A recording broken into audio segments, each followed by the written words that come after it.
आज का हमारा टॉपिक है क्लास 11 चैप्टर 2 से, और हम क्लासिफिकेशन पढ़ रहे हैं जो 5 किंगडम होते हैं, जिसमें मोनेरा, प्रोटिस्टा, इसके अतिरिक्त था आपका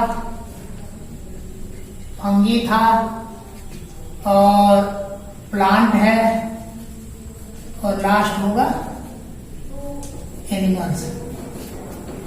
हमने मोनेरा पढ़ लिया है। मोनेरा में बैक्टीरिया जगत होता है, और जो प्रोकैरियोटिक जीव होते हैं, यूनिसेलुलर होते हैं, उनके बारे में हमने पढ़ा है। बैक्टीरिया के प्रकार पढ़ा है और उनके बारे में ज्ञान प्राप्त किया है। अब नेक्स्ट है हमारा प्रोटिस्टा। प्रोटिस्टा जो जीव होते हैं, ये जीव एक कोशिकीय होते हैं, और इनका जो शरीर होता है वह यूकैरियोटिक होता है, अर्थात इसमें केंद्रक पाया जाता है।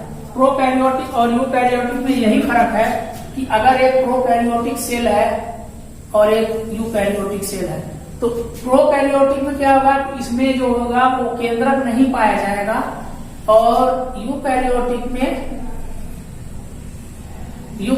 में क्या होगा कि केंद्रक पाया जाएगा। तो केंद्रक का मतलब ये है कि इसके अंदर इसका जो डीएनए होगा वो इसके अंदर होगा। केंद्रक के अंदर डीएनए होगा तो यह यूकैरियोटिक होगा। अगर केंद्रक होगा ही नहीं तो जो डीएनए होता है वो इसके कोशिका द्रव्य में इस तरह से बैठता रहेगा, और यह क्या करेगा, जो इसके जो सिरे होते हैं, जो डीएनए के सिरे होते हैं, वो आपस में इस तरह से जुड़ जाते हैं, और जुड़ करके यह केंद्रक के जैसे स्ट्रक्चर बना लेते हैं, जिसे प्लाज्मिड कहा जाता है। यह जो होता है ये प्लाज्मिड होता है। तो ये प्रोकैरियोटिक और यूकैरियोटिक में अंतर होता है। प्रोकैरियोटिक में जो होता है न्यूक्लियस नहीं पाया जाता है, और यूकैरियोटिक में न्यूक्लियस पाया जाता है। प्रोकैरियोटिक जो होता है, जो जीव होते हैं वो केवल यूनिसेलुलर होते हैं, लेकिन जो यूकैरियोटिक जीव होते हैं, यूकैरियोटिक जीव यूनिसेलुलर और मल्टीसेलुलर दोनों होते हैं। अब अगर यूनिसेलुलर की बात करें, एक कोशिकी की बात करें, तो जो प्रोटिस्टा जगत है वह एक कोशिकी होता है, इसे यूकैरियोटिक कहा जाता है क्योंकि इसमें केंद्रक पाया जाता है। इसके अतिरिक्त जो आगे के जो जीव है, जैसे फंगी है, प्लांट है, एनिमल है, तो ये यूकैरियोटिक होते हैं लेकिन बहुकोशिकीय होते हैं। फंगी में एक कोशिकीय और बहुकोशिकीय दोनों होते हैं, और जो प्लांट और एनिमल है ये बहुकोशिकीय होते हैं। तो हमको प्रोटिस्टा के बारे में जानना है। सबसे पहले इसका लक्षण क्या होगा, इसके कैरेक्टर्स क्या होंगे। तो यह क्या है कि यह यूनिसेलुलर होता है, यह एक कोशिकीय होता है। एक कोशिकी का मतलब जो पूरा का पूरा शारीरिक जो ढांचा है वह एक ही कोशिका का बना होगा। पूरा का पूरा शारीरिक ढांचा एक ही कोशिका का बना होगा।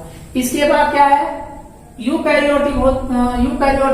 यूकैरियोटिक का मतलब इसके अंदर केंद्रक पाया जाएगा, और केंद्रक में डीएनए पाया जाता है। ये एक्वेटिक होते हैं, जलीय होते हैं, जल में पाए जाते हैं। ये तालाब, झील, समुद्र सब जगह पाए जाते हैं, अर्थात ये मीठे और खारे दोनों जल में पाए जाते हैं। ठीक है। नेक्स्ट है, इसमें सीलिया, फ्लैजिला और स्यूडोपोडियम पाए जाते हैं। मतलब क्या है कि इसमें सीलिया का मतलब ये होता है कि अगर कोई जीव है तो इसके अगर छोटे छोटे रोए पाए जाते हैं, इस तरह से बाल के जैसे घने रोए पाए जाएंगे, तो इसको कहते हैं सीलिया। ठीक है। नेक्स्ट होता है फ्लैजिला। अब फ्लैजिला का मतलब क्या है कि अगर कोई जीव है, जैसे यूग्लिना है, तो इसमें जो इस तरह से एक बाल की जैसी लंबी संरचना होती है, इसको कहेंगे हम फ्लैजिला। ठीक है। नेक्स्ट है स्यूडोपोडिया। तो स्यूडोपोडिया का मतलब क्या होता है, उसको कहते हैं कूटपाद। अब जो जीव का जो शरीर होगा, जैसे अमीबा होता है, तो अमीबा का शरीर इस तरह से होता है, और कोई एक ऐसा भाग होता है वो इस तरह से निकल जाता है। ठीक है। तो यह जो भाग निकल जाता है, इसी को क्या कहते हैं, इसी को कूटपाद या स्यूडोपोडिया कहते हैं। यह क्या करता है, यह चलने में तैरने में और भोजन को पकड़ने में ये सहायता करता है। तो जो प्रोटिस्टा के जो जीव होते हैं उसमें तीनों चीजें पाई जाती हैं। रोएदार सीलियां, बाल के समान फ्लैजिला लंबी पाई जाती हैं और पुप्पा या सूडोपोडिया भी पाई जाती है। केंद्रक इस पे पाया जाता है और जो कोशिका के जो अन्य अंगक है वो भी उसमें पाए जाते हैं, यानी कोशिका में दूसरे तरह के जो अंगक होते हैं वो भी पाए जाते हैं। जो इसमें जनन होता है वह जनन क्या होता है कि वह अलैंगिक होता है। अलैंगिक जनन होता है। अलैंगिक जनन में क्या होगा कि जैसे अमीबा है, तो अमीबा है तो क्या होगा कि अलैंगिक जनन में इसका शरीर जो क्या करेगा वो द्विविभाजन करेगा। इसका जो शरीर होता है वो 2 भागों में विभक्त हो जाएगा। तो जो एक अमीबा है वो इस तरह से 2 भागों में विभक्त होगा और विभक्त होने के बाद क्या होगा, लास्ट में 2 स्वतंत्र अमीबा बन जाते हैं। मतलब क्या है कि इसका जो दोनों केंद्रक हैं वो विभाजित होंगे, उसके बाद तो इसकी जो कोशिका झिल्ली है वो विभाजित होती है और लास्ट में 2 अमीबा बन जाते हैं। तो यह अलैंगिक जनन के अंतर्गत आता है। विखंडन आता है। फिर होता है फ्यूजन। इनमें फ्यूजन होता है। फ्यूजन में क्या होगा, फ्यूजन का अर्थ होता है कि अगर 2 अलग अलग जीव हैं तो वो आपस में फ्यूज हो जाते हैं, उनका जो केंद्रक है आपस में ये जुड़ जाएगा इस तरह से और उसकी जो संरचना होगी वो इस तरह से हो जाती है और लास्ट में क्या करते हैं ये अलग अलग वो कर लेते हैं। यानी क्या होता है कि फ्यूजन में क्या होता है कि 2 जीव आपस में जुड़ जाते हैं और जुड़ने के बाद क्या करते हैं, इसमें जो होता है वो जाइगोट बना लेते हैं और इस तरह से वो नए जीव का निर्माण कर लेते हैं। तो इसमें क्या होता है कि जो फ्यूजन होता है वह फ्यूजन जो होता है वह सेक्सुअल रिप्रोडक्शन होता है, यानी लैंगिक जनन होता है। ठीक है।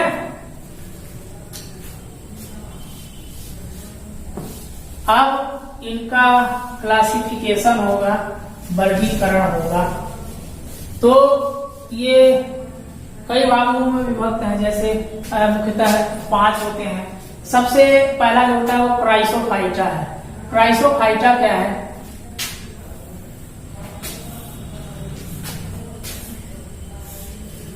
क्राइसोफाइटा जो पहला इसका जो वर्ग है वो होता है क्राइसोफाइटा। क्राइसोफाइटा में क्या होता है, इसमें डाई एटम्स आते हैं। डाई एटम्स का मतलब जो होता है वो सूक्ष्म छोटे छोटे इस तरह से सूक्ष्म जीव आते हैं जिन्हें डाई एटम्स कहा जाता है। और सुनहरे शैवाल का मतलब होते हैं वो गोल्डन शैवाल होते हैं, चमकदार होते हैं शैवाल पाए जाते हैं। और ये जो क्राइसोफाइटा के जो जीव हैं, ये डायटम्स हैं और शैवाल हैं, ये खारे पानी में और मीठे पानी दोनों जगह पाए जाते हैं, यानी तालाबों में, झीलों में और समुद्र में भी पाए जाते हैं। ये निश्चेत होकर के किसी भी धारा के साथ बहते हैं। अगर पानी का बहाव तेज है तो उस पर ये निर्जीव की तरह एकदम अचेत निश्चेत होकर के उसी पानी के साथ बहते हुए चले जाते हैं।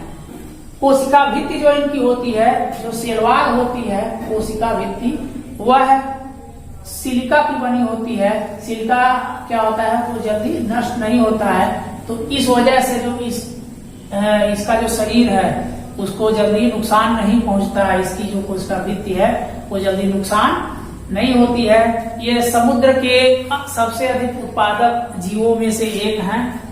क्राइसोफाइटा के जो जीव हैं समुद्र में बहुत अधिक मात्रा में उत्पादित होते हैं।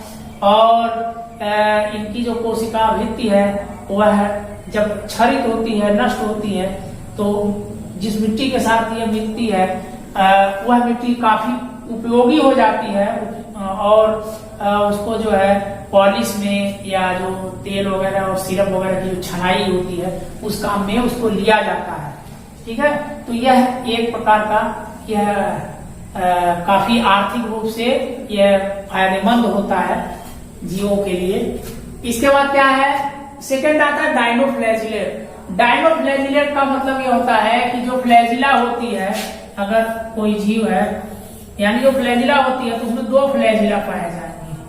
क्या होंगे, 2 प्रकार की फ्लैजिला पाए जाएंगी। ये मुख्य रूप से समुद्र में पाए जाते हैं और इनमें फोटोसिंथेसिस की क्रिया होती है। फोटोसिंथेसिस का मतलब ये होता है कि ये प्रकाश संश्लेषण की क्रिया कर सकते हैं और उससे जो है अपने शरीर के अंदर भोज्य उत्पादन कर सकते हैं और अपना जीवन यापन कर लेते हैं। इनमें अनेकों प्रकार के वर्णक पाए जाते हैं। वर्णक का मतलब होता है पिगमेंट, और इसमें जैसे हरे हैं, नीले हैं और कई प्रकार के वर्णक पाए जाते हैं जो इसके आधार पर निचले हिस्से पर जो है वो प्रतीत होते हैं। जब ये जीव काफी संख्या में बढ़ जाते हैं कभी कभी, और क्या होता है कि इनका शरीर जैसे फट जाता है, विस्फोट हो जाता है, इनका शरीर जब फटता है तो उसमें से लाल वर्णक यानी लाल रंग का जो विषैला पदार्थ निकलता है, और वह विषैला पदार्थ जो होता है पूरे उस एरिया में जहां पर ये बहुतायत में अधिक मात्रा में पाए जाएंगे वहां पर ये फैल जाते हैं।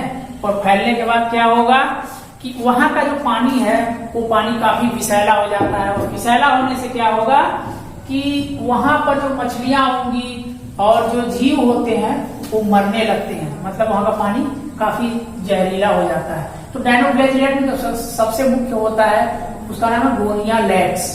ये एक प्रकार का जीव है, समुद्री जीव है, छोटा जीव है, सूक्ष्म जीव है, जिसका नाम है गोनिया लैक्स। थर्ड आता है यूग्लिनॉइड जीव। अब यूग्लिनॉइड में क्या है, इसमें यूग्लिना प्रजाति आती है, और यूग्लिना आपको पता ही है कि यूग्लिना जो होता है इस तरह का होता है, और इसमें जो होता है ये क्लोरोप्लास्ट पाया जाता है। बड़ी सी एक फ्लैजिला होती है और इसके अतिरिक्त ये छोटी फ्लैजिला होती है।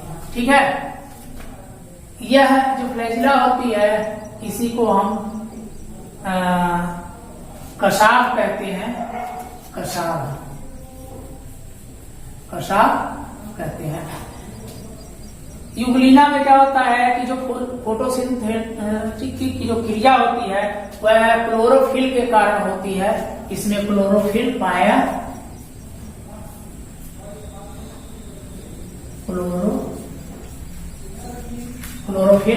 जाता है, जिससे ये फोटोसिंथेसिस की क्रिया, जब सूर्य का प्रकाश इसके शरीर पर पड़ता है तो ये फोटोसिंथेसिस की क्रिया करने लगती है, भोजन का निर्माण करती है। लेकिन जब ये अंधकार में होता है तो उस टाइम फोटोसिंथेसिस की क्रिया नहीं होती है, और यह जल में उपस्थित सूक्ष्म जीवों को, छोटे छोटे सूक्ष्म जीवों का यह भोजन करता है। तो इस तरह से इसका जीवन यापन करता है, और यह सूर्य की गति के, सूर्य के प्रकाश के साथ यह गति भी करता है, उसी दिशा में यह घूमता है। तो ऐसी गति को यूग्लिनॉइड गति कहती है, यानी जब सूर्य प्रकाश के साथ जब यूग्लिना घूमता है उसी दिशा में तो उसको कहते हैं यूग्लिनॉइड गति। नेक्स्ट है प्रोटोजोअन। अब प्रोटोजोअन में क्या है, प्रोटोजोअन में जो होते हैं वो कई जीव आते हैं। अब प्रोटोजोअन में सबसे पहला क्या है, वो अमीबा है। तो अमीबा जो होता है इसमें कूटपाद पाए जाते हैं। अमीबा में कूटपाद पाए जाते हैं। इसे सूडोपोडिया कहा जाता है। यह कूटपाद जो होता है यह इसको भोजन ग्रहण करने में, तैरने में, शिकार करने में जो है सहायता करता है। तो इसमें जो पहला होता है वो अमीबा होता है। तो अमीबा जो होता है इसमें जो होता है वह कूटपाद पाए जाते हैं, और इसके साथ इसकी जो प्रजातियां हैं जो मलेरिया की वाहक होती हैं, प्लाज्मोडियम, वो भी पाई जाती हैं। सेकंड आता है कसाभी। तो कसाभी वाले जीव ये जीव होते हैं प्रोटोजोअन में जो जिसमें फ्लैजिला पाई जाती है, और जैसे ट्रिपैनोसोमा। ट्रिपैनोसोमा जो होता है ये छोटा सा सूक्ष्म जीव है जिसमें फ्लैजिला पाई जाती है, और यह जो होता है यह इसे कशाफ कहा जाता है ट्रिपैनोसोमा में। तो यह जो ट्रिपैनोसोमा होता है इससे निद्रा रोग होता है, इसे निद्रा रोग होता है। ये जीवों के शरीर में परजीवी के रूप में होता है। इसके बाद पछवावी या सिलिएटेड होते हैं। सिलिएटेड में क्या होगा कि जीवों के शरीर के ऊपर सीलिया पाए जाते हैं। अब सीलियम जैसे पैरामीशियम है, पैरामीशियम चप्पल के आकार होता है और इसके शरीर पर इस तरह से सीलिया पाए जाएंगे। तो यह जो होता है पैरामीशियम होता है।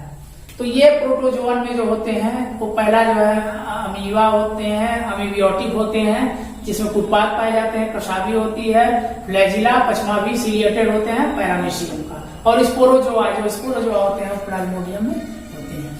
लास्ट होता है अपवंक कवक। ये ऐसे जीव होते हैं कि जो मृत सड़े गले अवशेषों पर जीवन यापन करते हैं, जैसे पत्तियां हो गई, तने हो गए, उनके साथ जो है ये तैरते रहते हैं और फिर क्या करते हैं, वो सड़न पैदा करते हैं और समूहों में होते हैं। इसमें अगर समूह में होते हैं तो प्लाज्मोडियम के रूप में होते हैं, अगर बिखरते हैं तो ये बीजाणु के रूप में होते हैं। तो ये इस तरह से हमारा कुल ये प्रोटिस्टा का पूरा भाग है। नेक्स्ट हम इसके बाद पढ़ेंगे फंजाई के बारे में। थैंक्स।